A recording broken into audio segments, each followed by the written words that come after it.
नमस्कार मित्रांनो, राज्याअंतर्गत शेतकऱ्याची कर्जमाफी ही जाहीर करण्यात आलेली आहे. परंतु या कर्जमाफी अंतर्गत खरंच कोणते शेतकरी पात्र ठरणार आहेत याबद्दलची महत्त्वपूर्ण माहिती आपण आजच्या या व्हिडिओमध्ये पाहणार आहोत की राज्याचे मुख्यमंत्री देवेंद्र फडणवीस यांनी राज्याचं बजेट सादर केला आणि या बजेट अंतर्गत कर्जाची माफी जाहीर केली. तर मित्रांनो, जी काही कर्जमाफी आहे की 30 सप्टेंबर 2025 अंतर्गत थकीत असलेल्या अहिल्यादेवी होळकर योजनेची कर्जमाफी जाहीर करण्यात आलेली आहे. खरंच कोणत्या शेतकऱ्यांना या योजनेचा लाभ मिळेल आणि कोणते शेतकरी या योजनेअंतर्गत पात्र ठरतील, तर याबद्दलची संपूर्ण माहिती आपण या 2 ते 3 मिनिटाच्या व्हिडिओमध्ये संपूर्ण माहिती बघितलेली आहोत. तर नक्की हा व्हिडिओ शेवटपर्यंत बघायला विसरू नका. तर चला व्हिडिओला सुरुवात करूया.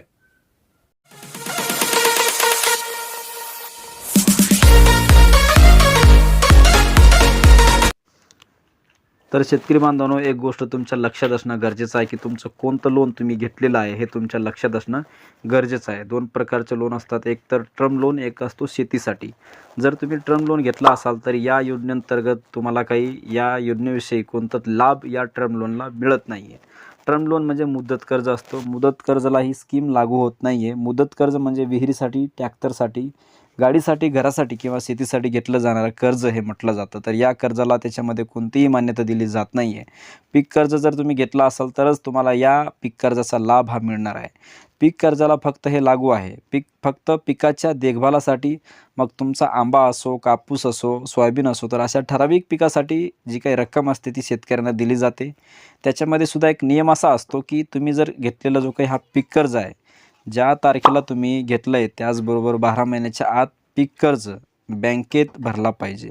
तेव्हा बँक तुम्हाला 3% प्रॉम्प्ट 3%ची व्याजाची सवलत 3%ची सवलत बँक ही तुम्हाला देत असते. म्हणजे प्रॉम्प्ट देत असते, तुम्हाला लगेच ही देत असते. अशा पद्धतीचं जी काही कर्ज आहे त्याच कर्जाला ही कर्जमाफी लागू असणार आहे.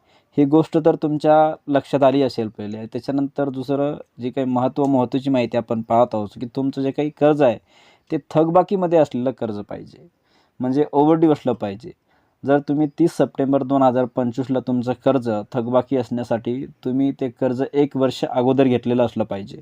म्हणजे 1 जानेवारी 2024ला घेतलेलं असाल तर ते कर्ज तुम्ही 30 सप्टेंबर 2025ला तुमचं थकबाकी असलं पाहिजे. 1 वर्ष हे कंप्लीट या कर्जाला झालं पाहिजे आणि तुम्ही हे कर्ज भरलेलं नसलं पाहिजे. तरच तुम्हाला या 2 लाख कर्जाची जी काही योजना अंतर्गत जे काही कर्ज माफी असणार आहे त्याचा लाभ हा शेतकऱ्यांना मिळणार आहे.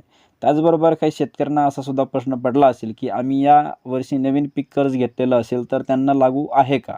तर 100% त्यांना सुद्धा लागू आहे.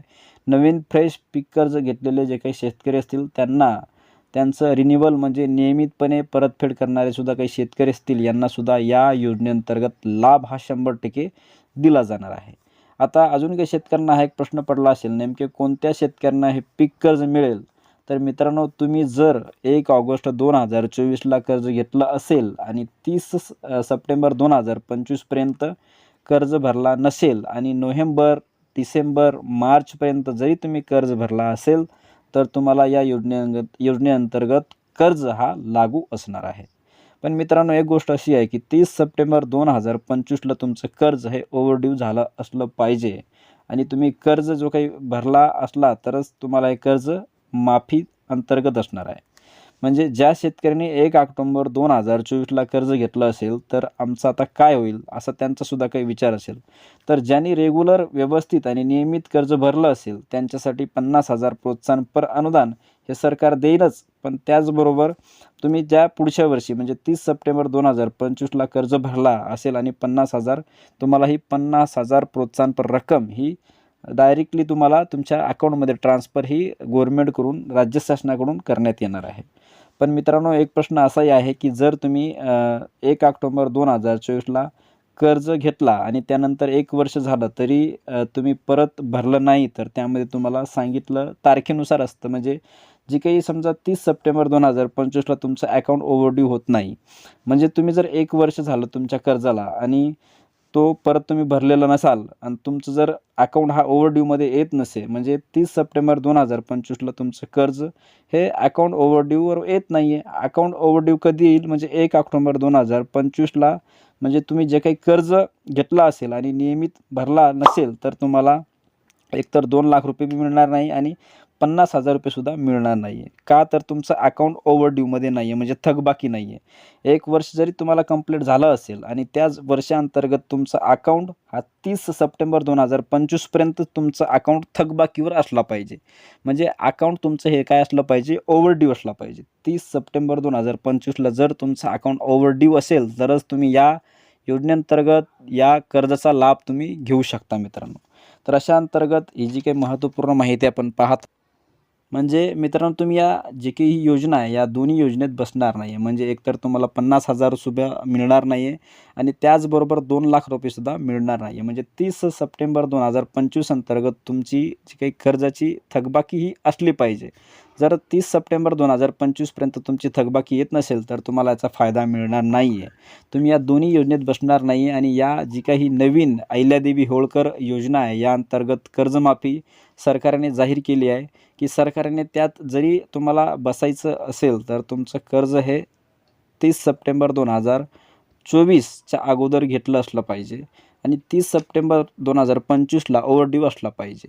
म्हणजे तुमचा जो काही कर्ज असेल तो 2025ला कोणत्याही परिस्थितीत थकबाकी असेल तरच तुम्हाला याचा लाभ हा मिळणार आहे मित्रांनो. तर यामध्ये सरकारने जरी मोठ्या प्रमाणात सरकारने सांगितलं असेल की हजारो शेतकरी या योजनेत बसतील, असं काही असणार नाही आहे. प्रत्येक बँक अंतर्गत 10 ते 15 शेतकरी यांनाच लाभ हा दिला जाईल. त्यामुळे सगळ्यात पहिले हे करा की तुमचं पासबुकवर चेक करा की 2024 आणि 25ला यावर्षी कर्ज कधी उचललं आहे, कधी भरलं आहे. तुम्ही जर वेळेत भरला असेल तर त्या तारखेनुसार 50,000 रुपये तरी मिळतील आणि ओव्हरड्यू झाला असेल तर तुम्हाला 2,00,000ची योजना ही लागू होऊ शकते. तर मित्रांनो अशा प्रकारे जी काही कर्जमाफी राज्य शासनाअंतर्गत करण्यात आलेली आहे त्याबद्दलची एक महत्त्वपूर्ण माहिती आपण आपल्या या यूट्यूब चॅनल अंतर्गत बघितलेली आहोत. तर आपला हा जो काही व्हिडिओ आहे नक्की आपल्या शेतकरी बांधवांना शेअर करायला विसरू नका आणि आपल्या चॅनलवरती पहिल्यांदा आला असाल तर चॅनलला सबस्क्राईब करायला विसरू नका. धन्यवाद. जय हिंद, जय महाराष्ट्र.